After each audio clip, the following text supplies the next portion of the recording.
Mais les Amégansi, on les initie au cimetière à quel esprit? Pas les esprits des morts. Mais les morts appartiennent à qui? Les morts vont où? Les morts sont dans quel pays? Alors, comment établir le réseau entre les Amégansi et les morts qui vont nous parler via quel médium? Les Amégansi sont des femmes à quel Amégan?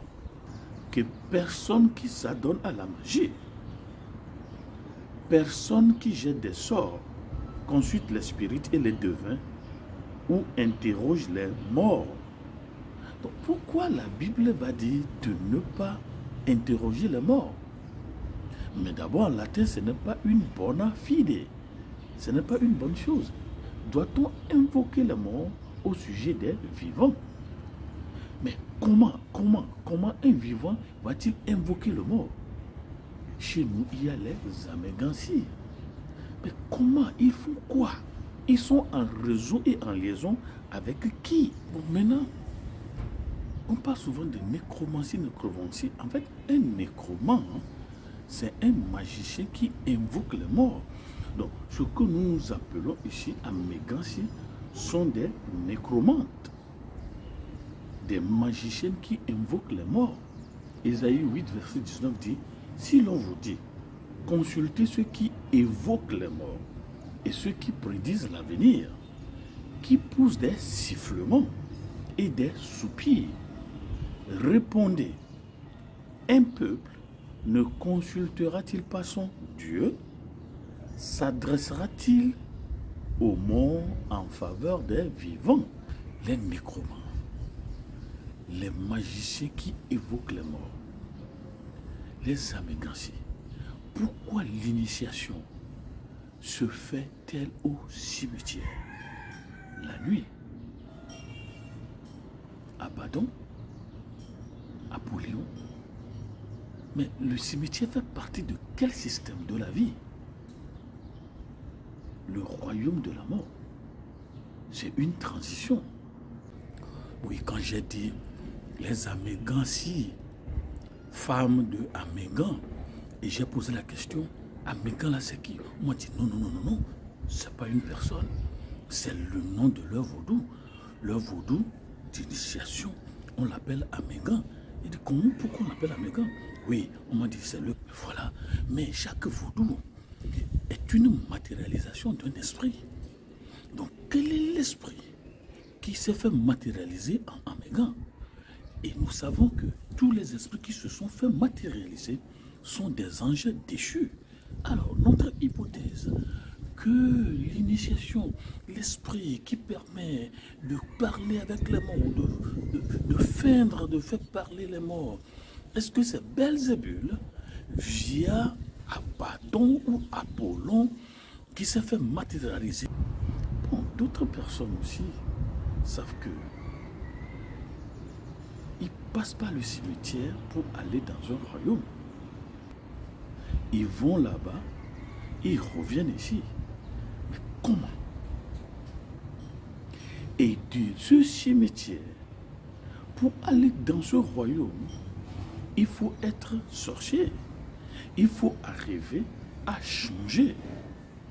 Donc si les Amégansi se font initier au cimetière, et on sait que le cimetière est sous le gardiennage de l'esprit de cimetière qui a pour patron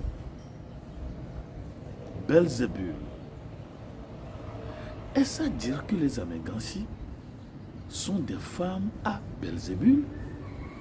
Est-ce à dire que les Amégansi ont épousé spirituellement Belzébul,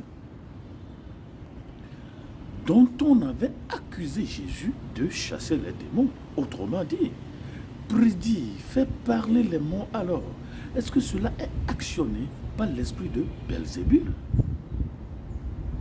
Qu'on dépose, qu'on fait entrer dans les Amégansi pendant qu'on les ligote, pendant qu'on les lit, pendant qu'on les laisse dans cette table à terre, tracée magiquement, inspirée cimetiériquement, à des fins initiatiques et rituels.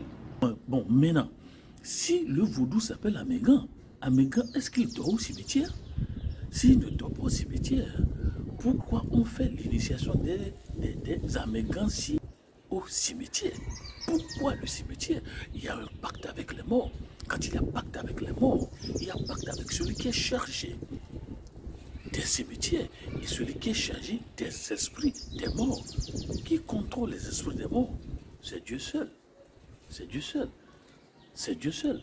À part lui, il n'y a que imitation. À part lui, il n'y a que contrefaçon. À part lui, il n'y a que des esprits chitoniques, qui prennent la forme. Amégan ici, serait-il Belzébul, le patron des démons? Quand j'ai posé la question, Amégan si, femme de quel Amégan? On dit non. Si là ne veut pas dire une femme, Amégan ce n'est pas quelqu'un, mais c'est une désignation. Une désignation. Et le si là, oui, c'est le marché. Alors, quel marché dont le contrat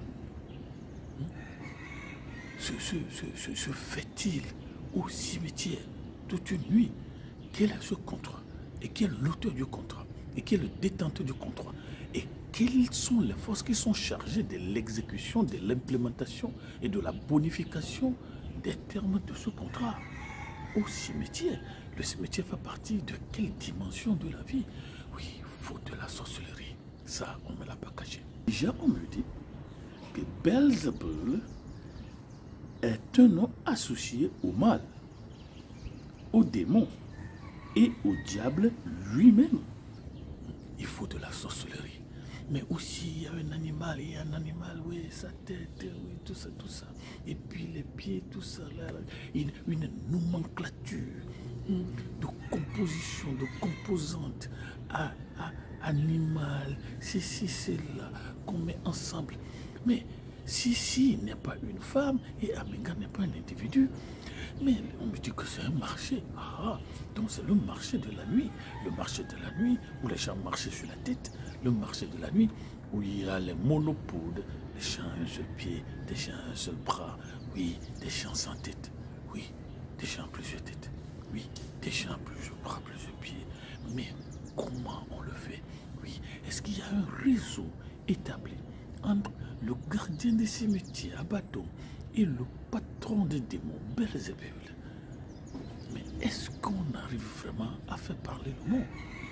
Ou bien ce sont des esprits qui étaient là, vivants, témoins de notre création, qui avaient une idée de qui nous sommes, qui suivaient ce qu'on faisait, et qui se font traduire par les voix d'un média, Amégansi, le nécromant, qu'on a préféré nous dire magicien. Mais pourquoi l'initiation se fait-il au cimetière toute une nuit s'il n'y a rien de cimétérique, si ce n'est pas l'ange de la mort qui est à l'œuvre? L'ange de la mort connaît bien les gens. L'ange de la mort connaît bien le dossier. C'est pourquoi vous pouvez être en groupe. Il vient, il te prend, il te connaît bien. Oui. Belzébul est l'un des princes couronnés de l'enfer. Et les anciens Philistins l'adoraient sous le nom de Baal-Zéboub. Vous comprenez maintenant Gédéon? Son papa était un féticheur de Baal. Et Gédéon a arraché les poteaux de Baal. Et on lui a donné le nom de Yéroub-Baal. Que Baal se défende lui-même. Alors, est-ce que nous voyons la gravité du mal de Saül? 1 Samuel 28, verset 3 à 25, qui est allé dans la vallée d'Andor demander à une Amégansi de lui faire entendre la voix des morts. Comprenons-nous alors le sérieux de Deutéronome 18, verset 10 à 12. Les Amégansi ont épousé quel esprit? Est-ce que c'est l'esprit d'Abaddon, le gardien des cimetières, ou l'esprit de Belzébul, le patron des démons? Et pourquoi doit-on les initier à Akela Megan? Mais qui lit la pensée d'un mort si c'est vraiment un mort? Si Amégansi n'est pas la femme d'Amégan, si Amégansi est un marché, pourquoi le contrat se fait-il signer au cimetière? Et le jeu se joue. Oui, il y a ce petit tabouret de miroir, on fait les choses, et puis voilà, ils comprennent. Les recherches continuent. Au revoir.